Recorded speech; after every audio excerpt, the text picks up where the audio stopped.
السلام علیکم، میں ہوں امجد عزیز ملک اور آپ دیکھ رہے ہیں کسوٹی ڈیجیٹل۔ آج ہمارے درمیان ایک ایسی شخصیت موجود ہیں جو ہیں تو ڈاکٹر، لیکن وہ علاج کرتے ہیں ان مریضوں کا جو جسمانی طور پر معذور ہو جاتے ہیں، اور خاص طور پر ان کے لیے مصنوعی اعضاء جو ہیں جسمانی وہ تیار کیے جاتے ہیں اور وہ لگاتے ہیں۔ میری مراد ڈاکٹر ضیاء الرحمان صاحب سے ہے۔ بہت شکریہ ڈاکٹر ضیاء الرحمان، پہلے تو میں خوش آمدید کہوں گا آپ کو ہمارے اسٹوڈیوز میں، اور جاننا یہ چاہ رہا تھا کہ پی پاس بنیادی طور پہ کن الفاظ کا مخفف ہے؟ بہت شکریہ اپنے پروگرام کسوٹی میں مجھے دعوت دینے کا۔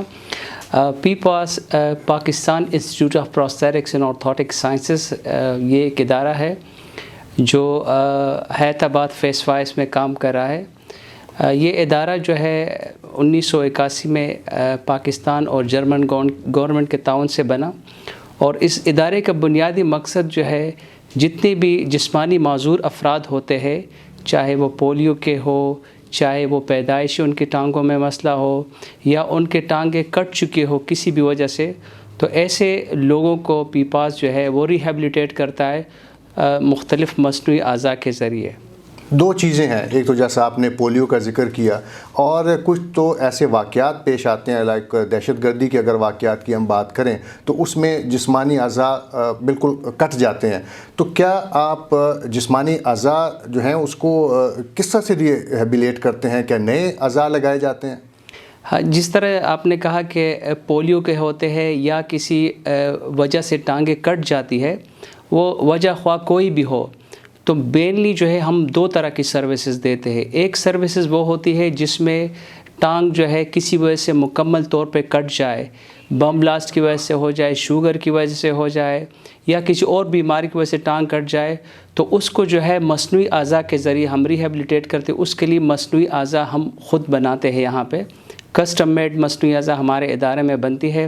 اور اس کے علاوہ ایسے مریض جن کو پولیو ہوتا ہے، یا ان کے پیدائشی پاؤں ٹیڑھے ہوتے ہیں، یا ان کے کمر کی ہڈی ٹیڑھی ہوتی ہے، یا کمر کی ہڈی میں فریکچر ہوتا ہے، ایسے مریضوں کے لیے ہم بریسز بناتے ہیں۔ یہ بھی کسٹم میڈ ہوتے ہیں، اور یہ جو ہے یہ بھی ہمارے ادارے میں بنتے ہیں۔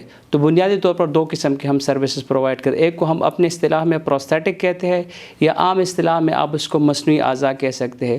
دوسرے کو ہم آرتھوٹک کہتے ہیں، یا عام اصطلاح میں آپ اس کو جو ہے سپورٹس یا بریسز کہتے ہیں اس کو۔ مریضوں کے حوالے سے کچھ بتائیے کہ کیا بعض لوگوں کو بڑا شک ہے کہ جو حکومت کیمپین کرتی ہے پولیو کے قطرے پلائے جاتے ہیں یہ ٹھیک نہیں ہے، آپ بتائیے کہ کیا پولیو زدہ جو مریض ہیں ان کی تعداد میں اضافہ ہو رہا ہے یا نہیں، کم ہو رہے ہیں، اور پھر اگر وہ آپ کے پاس آتے ہیں تو ان کا علاج کس طرح سے ہوتا ہے؟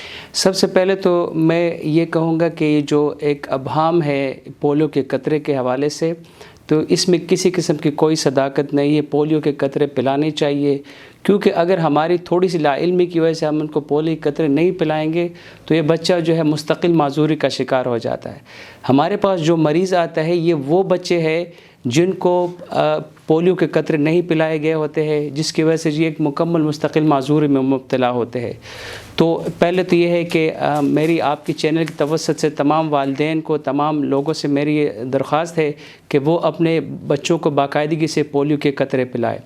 دوسرا، جہاں تک آپ کا سوال ہے کہ یہ مریض ہمارے پاس جب آتے ہیں، جب پولیو کا ایک بچہ پیدائشی طور پولیو قطرے نہ پلانے کی وجہ سے وہ معذور ہو جاتا ہے، وہ نہ صرف اپنے لیے بلکہ اپنی فیملی کے لیے بلکہ پوری سوسائٹی کے لیے ایک برڈن، ایک بوجھ بن جاتا ہے۔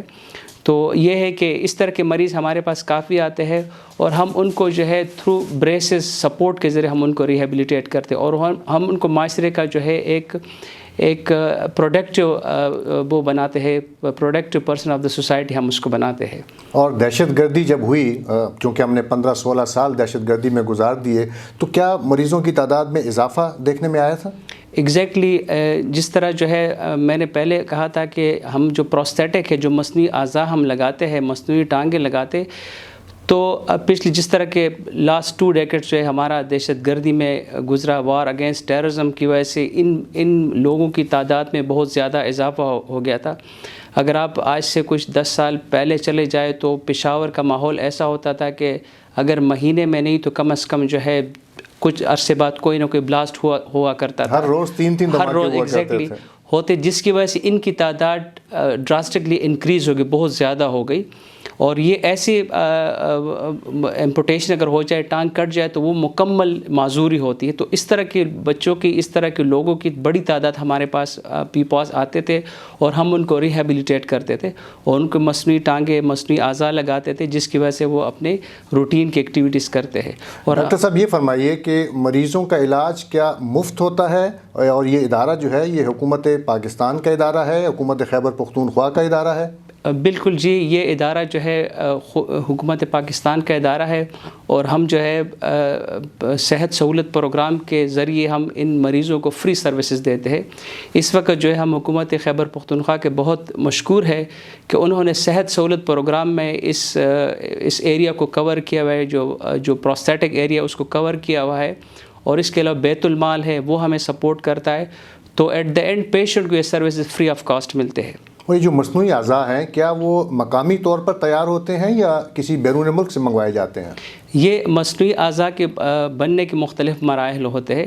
اس میں کچھ وہ پارٹس ہوتا ہے جو یہاں پہ ہم کسٹم میڈ بناتے ہیں، پیشنٹ کے اوپر یہی پہ بنتے ہیں. کچھ اس میں ایسے چیزیں ہوتی ہے کہ جو ہم امپورٹ کرتے ہیں. تو یہ ہے کہ کمبینیشن ہوتا ہے، لیکن زیادہ تر کام جو ہے ہم یہاں پہ کرتے ہیں، یہاں پہ ہم بناتے ہیں اس کے. آپ بھی ڈاکٹر ہیں اور ڈاکٹروں کی پوری ٹیم ہے، کیا ان کی کارکردگی سے لوگ مطمئن ہیں؟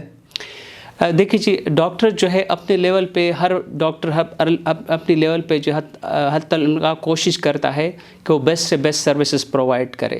یہ اس کا جو بہترین میرے خیال میں جج مریض ہے، وہی بہتر بتا سکتا ہے کہ ڈاکٹر کس طرح ہے. لیکن ہماری جو ٹیم ہے، PPOS کی ٹیم جو ہے، ان کی کوشش یہ ہوتی ہے کہ مریض کو جو ہر طریقے سے ہمارا ایک موٹو ہے کہ ہم ٹریٹمنٹ پرووائڈ نہیں کرتے، ہم سروس پرووائڈ کرتے ہیں، جس میں ٹریٹمنٹ بھی شامل ہے، پیشنٹ کے ساتھ بیہیویئر بھی شامل ہے، پیشنٹ کا لک آفٹر بھی شامل ہے، پیشنٹ کا کیئر بھی شامل ہے.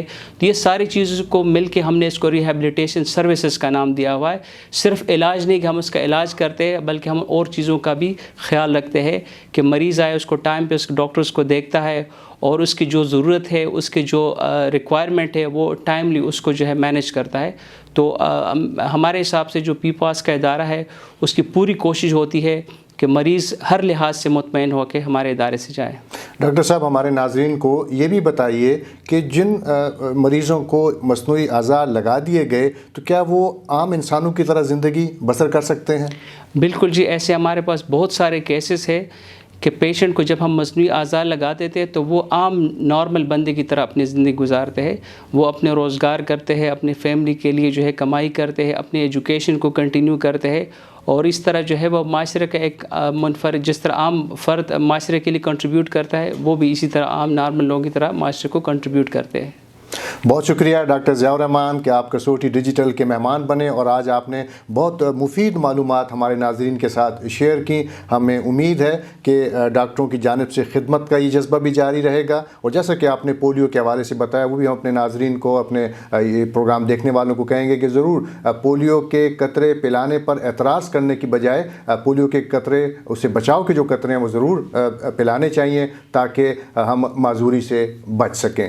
آپ کا ڈاکٹر صاحب بہت بہت شکریہ. بہت شکریہ.